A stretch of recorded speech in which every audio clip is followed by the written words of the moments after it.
What are some early signs of cash flow problems? We saved a builder from bankruptcy and had a 6-month heads up.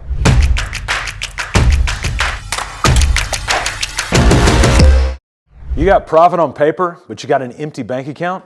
Here's what's going on. By the end of this video, you're gonna have 10 early warning signs to help you predict impending cash flow disaster. Now, this is gonna be a training video where I really walk you through a lot of elements, and the whole goal behind this particular training video is to give you some insight on some of the things you might hear yourself say, or maybe some others say, that lets you know, ooh, I might be headed down the wrong direction as it relates to cash flow. One of the first things I want to illuminate is this myth. And this myth says, as long as there's money in the bank, then I must be making money. When you look at your bank accounts, which most businesses only have 1, 2, or 3, we actually want you to operate from 7, 8, 9, or 10 bank accounts. Why? It's because when money comes in, we want you to cut it all up and put it into its separate homes together. And so when we've got that, every dollar's got its own unit and all of those sorts of things. But when we've got all of our money in 1, 2, or 3 bank accounts, then we think all of that money is our money. And so we naturally assume as long as there's money in the bank, then I must be making money, even though we really don't know. So how can we know? Is it even possible to know? Yes, and I'm going to give you some early warning signs to know both when you've got enough cash and also if there could be a looming disaster if you don't. So based on that myth, I told you I was going to tell you a story. So this is a home builder actually in Northern California and running about a $15 million business, and for a few years have made a strategic decision to start building really, really gargantuan homes. And so typically they were building about 2,000 to 3,000, maybe 4,000 square foot homes, and then all of a sudden had an opportunity to build an 8,000 square foot home, and then a 7,000 square foot home, and then a 10,000 square foot home, and made a strategic decision to start to pivot there. Now, it sounds super exciting because those are bigger contracts, longer cycle times, that sort of thing. But what you also start to realize is it can affect pipeline, it can affect cash flow and a variety of different elements in the business side. So take the product out of it, just looking at the business. And so here's what we ended up finding is the first part of this particular calendar year, along about February, we were tracking pipelines 6 to 9 months out. And with that pipeline, we were looking to see what work was upcoming and also what the billing was going to look like and what the expenses were going to look like months in advance. And about 2 to 3 months in advance, we started to see a decline and then more decline and then negative territory. We all told we had about a 6 months heads up for this.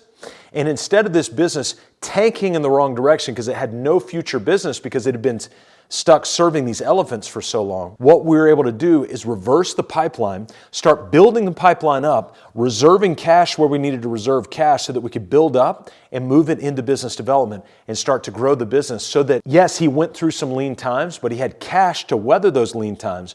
And now about 9 to 12 months later, he's in an incredible pipeline position and the cash is not only coming back, but he's actually more profitable today because he was able to retool because we were able to see about 6 months in advance when he was going to have a cash flow crisis. Now, my guess is most business owners don't have that kind of heads up. In fact, many don't know that they're in a cash flow crunch until well after they're already in it and they're already starting to borrow money from other areas. So I want to walk us through 10 warning signs that'll be able to help you diagnose if you've got an impending cash flow crisis on the horizon. There's a first sign that usually come out of your mouth, and so when we put it up here, the first sign is you asking this question, where's the money?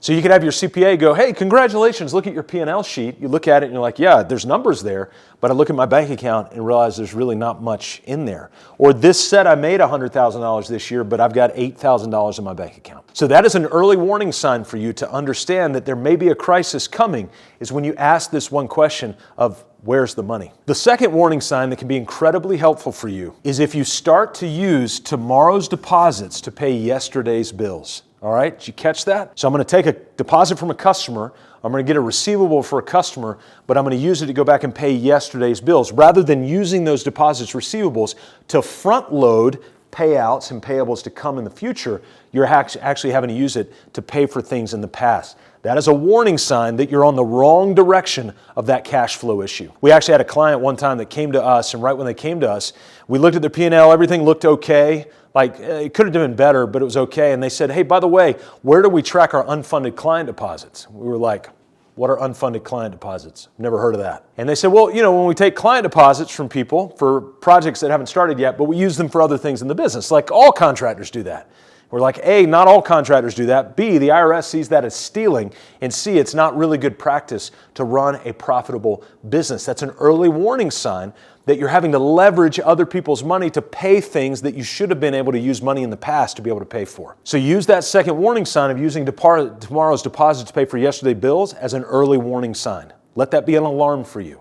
Now, there's a third warning sign that many business owners suffer under, and banks, quite frankly, love, and that is this revolving line of credit.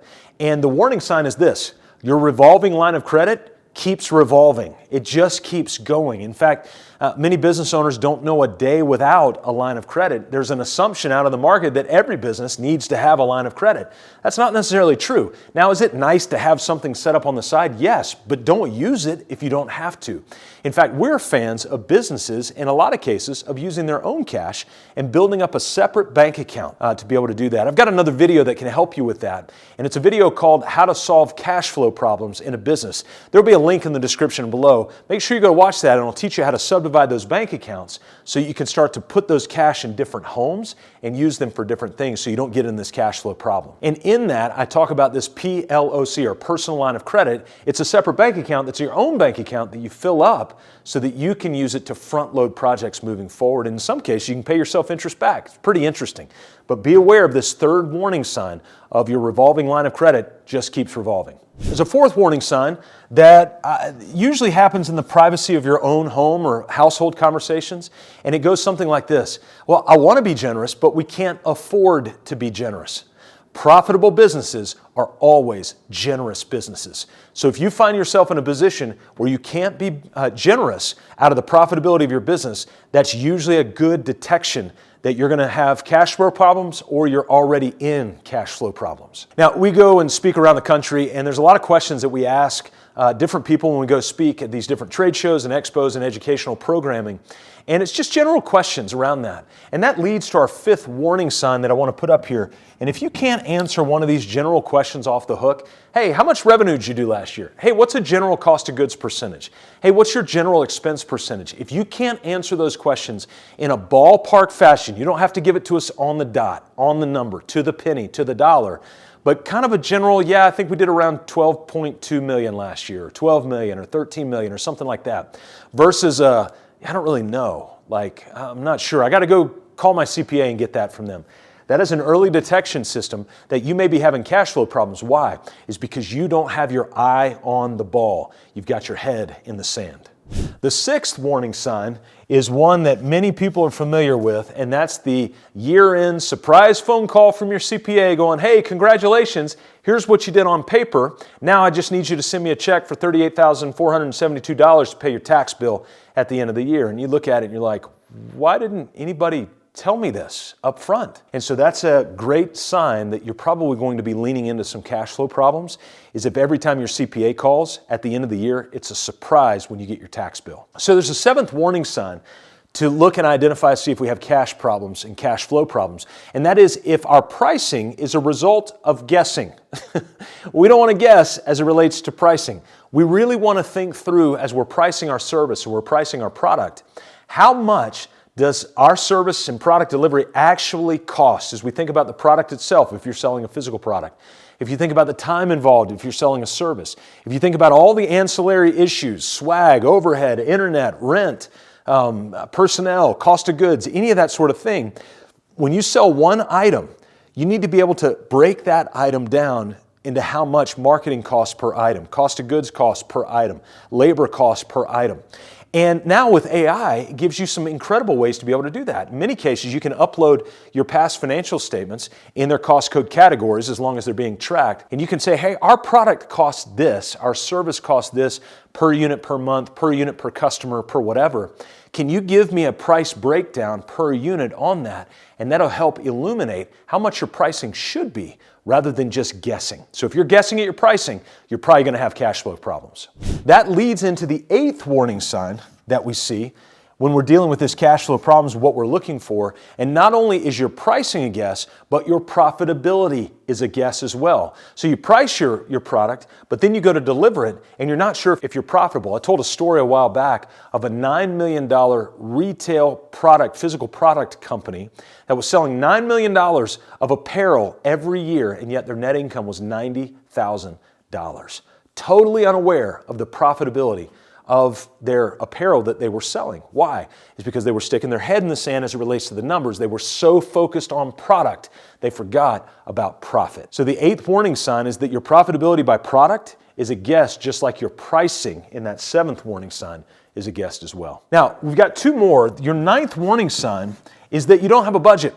We look at money in past, present, and future. Past is balance sheets, P&Ls, anything you can print and put on a sheet of paper that as soon as the ink is dry, that thing is in the past. Present is your active cash bank accounts to be able to look at and see where every receivable that comes in, what you have in those subdivided accounts to be able to spend for the business. That's the fuel in your business to be able to activate it and move it forward. But then in the future, what we have are things like budgets, dashboards, calculators, pro formas. What that tells us when we have a budget is that we have thoughtfully looked ahead at the revenue that's going to be coming in, projecting that revenue so that we know what to do. If you want to have a sure route to having cash flow problems, then don't do a budget. But if you want to stay away from cash flow problems, then do a budget. And what it does is it gives a nod to you, your business, and your team that you have thought ahead about this business, and you've thought ahead around how the cash is going to come in and how the cash is going to go out.